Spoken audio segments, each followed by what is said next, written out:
Exposures to blood and other body fluids occur across a wide variety of occupations. Healthcare workers, emergency response, and public safety personnel, and other workers can be exposed to blood through needle stick and other sharps injuries, through contact with mucous membranes such as nose and eyes, and through breaks in the skins such as cuts and open sores.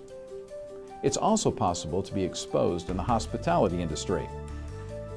The pathogens of primary concern are the human immunodeficiency virus, HIV, hepatitis B virus, HBV, and hepatitis C virus, HCV. These viruses cause disease and can lead to serious illnesses and in some cases death. The most common workplace exposure is hepatitis B. Pathogens for hepatitis B can survive for several days on all kinds of surfaces.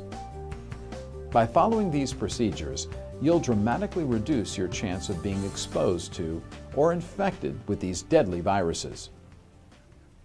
They're called bloodborne pathogens because exposure usually occurs from contact with blood, but not always. Other body fluids can contain small amounts of infected blood and transmit these viruses as well.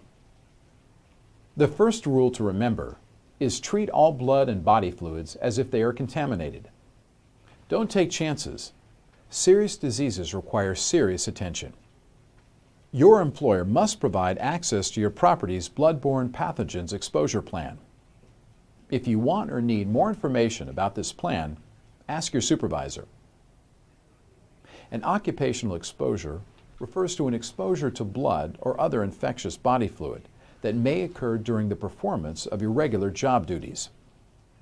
The job duties you perform may result in an occupational exposure to contaminated needles, contaminated broken glass, blood, or other body fluid hazards that may be present in your work area. Regardless of the hazard, you need to take steps to prevent exposure to blood and other body fluids. You should always wear latex, vinyl, or rubber gloves when cleaning any guest room or handling dirty linen or terry materials, such as sheets and towels. Even if there are no visible potential bloodborne pathogen exposure, these gloves will help protect you. Washing your hands frequently throughout the day will also help prevent exposure. Never handle broken glass with your bare hands. Use tongs or a broom and dustpan to pick up the glass. Place blood-contaminated broken glass in a sharps container, biohazard trash can, or other approved location. If you find a hypodermic needle, beware. These items should also never be touched by your bare hands. Contact your supervisor, or if you have been trained, use tongs and dispose of the needle in a sharps container. Never reach your hand into a trash can. Remove the contents by lifting out the bag or liner. Sharps containers must be stored in a secured location where the shortest person in the area can see the top of the container. This prevents a blind spot at the top of the container, where sharps could possibly be sticking out, exposing someone to cuts or needle stick injuries. Sheets, bedspreads, pillows, or linens contaminated with blood or other body fluids should be handled with care.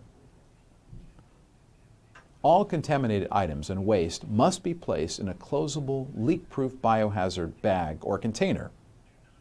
Do not overfill these containers. When handling filled biohazard bags, use caution as these bags may contain broken glass, needles, or other sharp objects. Biohazard bags and containers must never be thrown into a regular trash. An authorized service should be called to remove and properly dispose of biohazard waste. Personal protective equipment, or PPE, is designed to prevent exposure to bloodborne pathogens. Gloves can help prevent skin exposures. For protection from blood spatters or splashes into the eyes or mouth, eye and face protection should be worn. Always be prepared when handling clothing, towels, bedding, or linens. There may be sharp objects present that you cannot see. Gently shake out sheet and towels before removing them. An improperly discarded needle or contaminated glass could be hidden in sheets or towels. Beware. Generally, minor first aid procedures such as those administered for small cuts and abrasions require only rubber gloves for protection.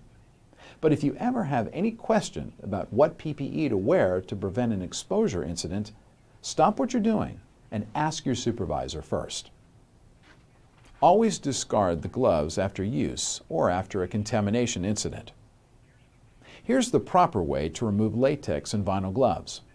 As you can see, you must remove gloves in this way to prevent your unprotected skin from contacting the outside or contaminated portion of the glove.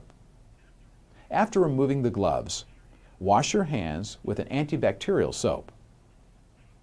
Proper housekeeping procedures are also part of the exposure control plan. All potentially contaminated surfaces, equipment, personal protective equipment require cleaning and sanitizing. Let's say an associate cut himself on a piece of machinery or equipment. The machine is now contaminated and must be cleaned and sanitized. Cleaning is merely cleaning dirt and major residue from the surface using soap and water. Sanitizing means you're killing the bacteria and pathogens by using a disinfectant or other chemical sanitizer. Cleaning is just one part of your job. Sanitizing is the second. So what is the procedure if you do experience an exposure incident such as a needle stick, contamination of the mouth, eye, mucous membrane, or other puncture of the skin? Basically, wash the exposed area with water. Report it to your supervisor immediately, and seek medical attention as quickly as possible. Fast action is the key to prevention.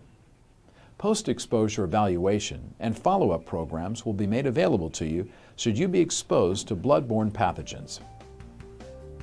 Medical records are confidential, and only certain information may be provided to your employer. At no time will the results of any testing or other medical evaluation be reported to your employer. Your doctor will discuss all pertinent evaluations and diagnosis with you. Your rights and confidentiality are protected. It's your responsibility to follow your property's rules and exercise good judgments when handling laundry, clothing, or working with any contaminated surface or area. The most important part of controlling and preventing exposure is your attitude. If you have a good attitude, or are aware of potential hazards, you can take the necessary steps to prevent exposure. Then you're doing your part for safety. Follow the rules. Wear the required personal protective equipment. Take a personal responsibility for safety and do your part. If you want more information regarding bloodborne pathogens or how to prevent an exposure incident, ask your supervisor. He'll be glad to help. Remember, bloodborne pathogens can cause deadly diseases. Treat all blood or body fluids as being infected. Protect yourself at all times with gloves. Be aware of potential hazards. Take steps to avoid contact with blood or body fluids. Remember, the safety and security of your property depends directly upon considerate, conscientious associates who care. Take personal responsibility for your safety, the safety of your coworkers, and our guests. If you have any questions about the information in this program or any other safety question or concern, please ask your supervisor.